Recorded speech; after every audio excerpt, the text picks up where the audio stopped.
alkynes are like alkanes. They are still carbon and hydrogen groups. Alkenes have double bonded carbons, and they have the ene ending instead of the ane ending. And alkynes have triple bonded carbons and have the ine ending instead of the ane ending.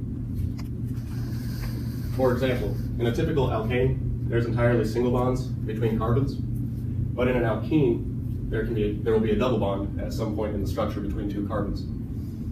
This is the same for the cyclical structures. Numbering for alkenes and alkynes have a few additional rules.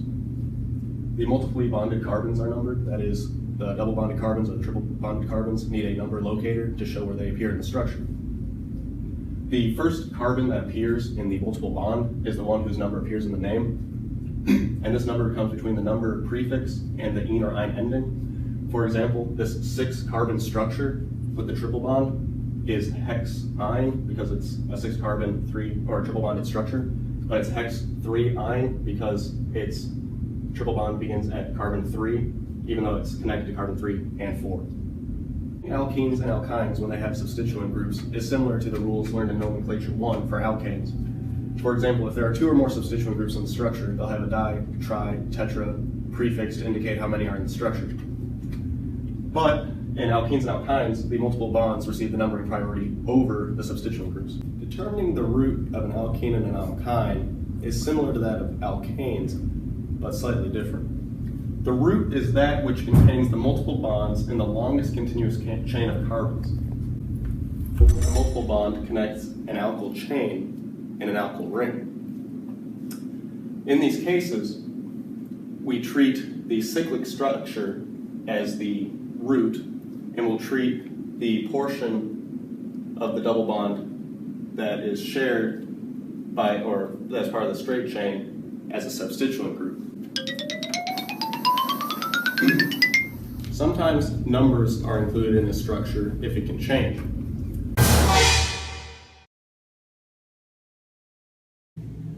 So now we're going to talk about multiple or triple bonds. The main thing with these bonds is to know their prefixes, so di, tri, etc., depending on how many bonds you have.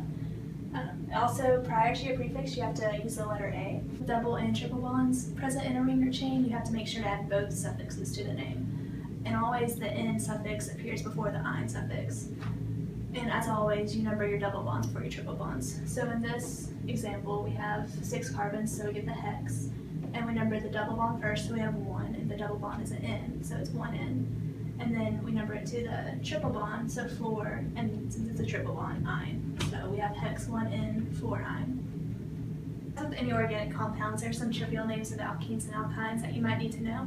So some of these are ethene, propene, methylpropene, ethyne, propyne, and 2-butene. There are also some trivial substituents of these alkenes and alkynes that you might have to know, such as vinyl, allyl, and propargyl. And we're done.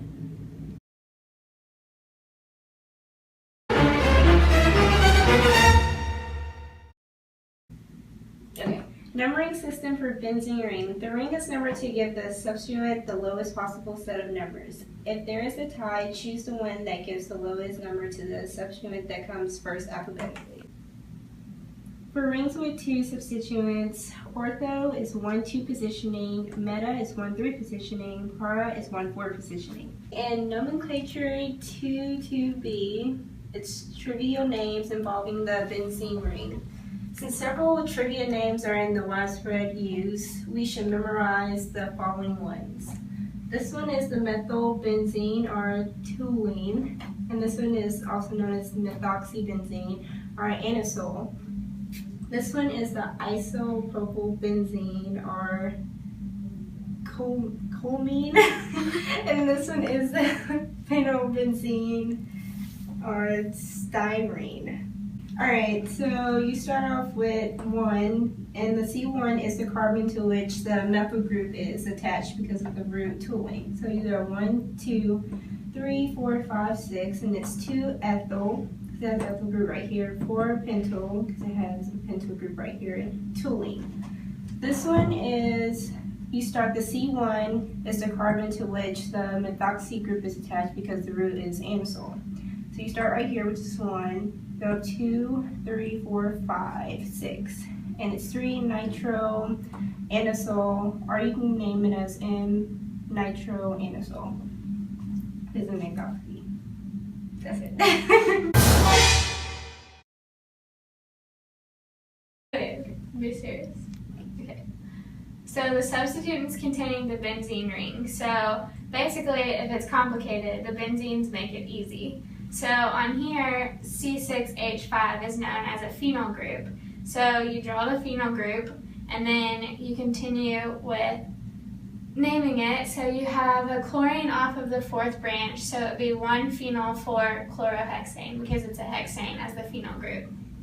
So the second point is a closely related substituent is C6H5H2, which is called phenylmethyl, or easier called benzyl group. So the abbreviation for those is PHC2 if you're doing a phenylmethyl, or BN for a benzyl group. So with these, you draw your hexane, which is your benzyl group, and then you branch off with the appropriate branches. So it's 1,4-dibenzyl cyclohexane because the middle is a hexane. So this one, the last point is the presence of an aromatic substituent, no problem. So all you have to do is just use the AR. So these are if you don't know the structure. So if it's an unknown structure but has an aromatic substituent, you just do AR to show that there's an aryl. So it would just be AR with a bond to chlorine.